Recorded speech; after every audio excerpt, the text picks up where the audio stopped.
Alors, est-ce normal que, en fin de parcours, le chaser reproduise sans le vouloir ce que le runner a fait? Alors, j'adore cette question. Parce que déjà, toi, tu fais une petite interprétation. À la base, le chaser, il reproduit. Le chaser, il reproduit rien du tout. Il fait exactement ce que le runner lui a enseigné pendant tout le parcours. Il fait exactement ce que le runner lui a demandé de faire pendant tout le parcours. Et énergétiquement, quand on fouille vraiment les énergies, c'est limpide. Mais limpide. À chaque fois que j'ai un runner en consultation qui est dans des phases vraiment de doute, il sait pas trop, il a envie, il sait pas comment s'y prendre, nanani nanana. À chaque fois, je lui fais un warning. À chaque fois, ils veulent pas l'entendre. Mais bon, moi, c'est mon éthique personnelle. Je leur mentionne, même s'ils sont pas prêts à l'entendre, je leur mentionne quand même, à base de attention Jean-Michel, ce que tu fais, toutes les fluctuations, les choses très floues, les,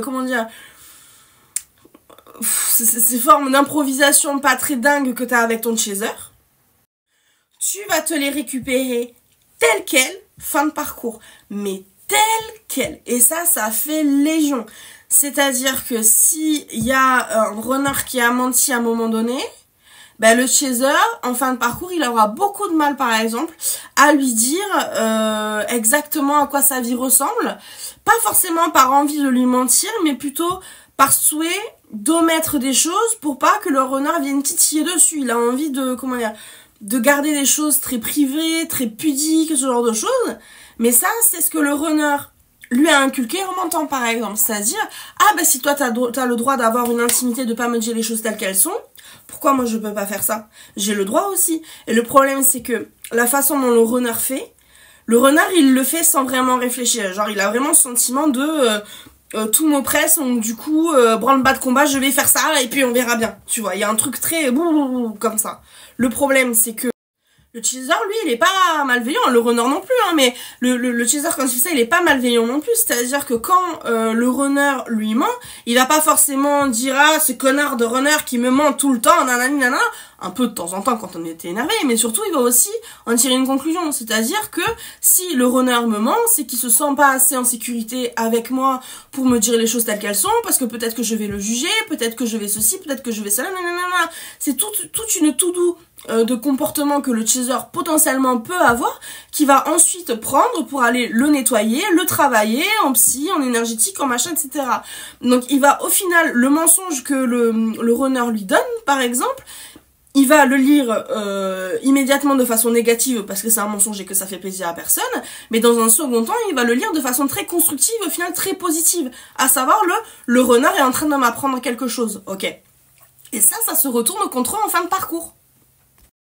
Le chaser fin de parcours qui se sent pas à l'aise avec un retour par exemple un peu brut de décoffrage, un peu brut de pomme que les runners peuvent avoir parfois, va pas forcément mentir parce que de toute façon ça ressemble pas au chaser du tout de mentir et souvent ils en sont bien incapables, mais il va peut-être choisir une attitude beaucoup plus pudique, beaucoup plus intime, alors qu'avant il aurait tout fait pour que le runner soit au courant d'absolument toute sa vie, mais de tout, pour qu'il sache exactement où il met les pieds, pour que ça le rassure, et nanana, vous voyez très bien de quoi je parle de chaser.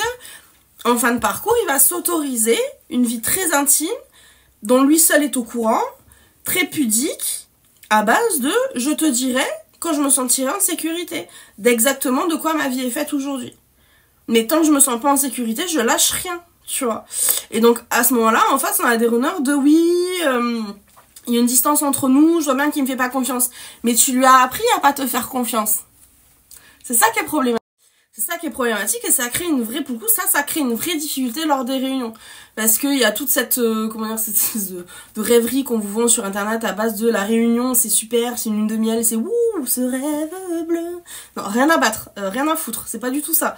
T'as des vrais problèmes, à rééquilibrer. C'est pas des vrais problèmes qui sont actifs, mais il y a des petites choses à rééquilibrer par rapport aux soucis qu'il y a eu avant. Type, par exemple, un runner qui a mitonné, à récupérer un chaser très pudique, il va falloir accorder les violences, c'est-à-dire il va falloir que le runner il prouve que mitonner c'est plus du tout la façon dont il est, c'est plus du tout la façon dont il réagit émotionnellement à ce moment-là, et va falloir détendre le chaser en face à base de c'est bon, tu peux lâcher du lest quoi, parce qu'en face c'est un chaser un peu comme ça, tu vois. Donc les réunions à ce moment-là, c'est un vrai terrain où il faut faire des compromis, beaucoup de discussions, beaucoup de dialogues, faut masser tout le monde, tu vois. Et cette problématique, honnêtement, tu peux la copier-coller sur n'importe quel sujet tu as eu avec ton runner en début de parcours. Si tu as eu un runner très privé, il va se récupérer un chaser très privé. Si tu as eu un runner très intrusif, par exemple, je sais qu'il y en a qui se pointent, comment dire, au travail de leur chaser, qui le check tout le temps, qui passe dans la rue exprès, qui passe devant leur taf ou devant chez eux, enfin ce genre de choses. Tu vas récupérer un chaser qui sera exactement pareil à base de ah mais moi je rentre pas en réunion tant que j'ai pas la totalité de ton planning ficelé, donné 72 heures à l'avance, enfin tu vois, il peut y avoir un truc très comme ça. Mais ça, ils le font pas dans l'objectif de faire chier leur runner, ils le font dans l'objectif de savoir, se rassurer quelque part sur le fait qu'ils peuvent vraiment faire confiance désormais à leur runner. Parce que dans tout ce parcours FJ, il y a une leçon que le chaser comprend, c'est je peux pas faire confiance à mon autre.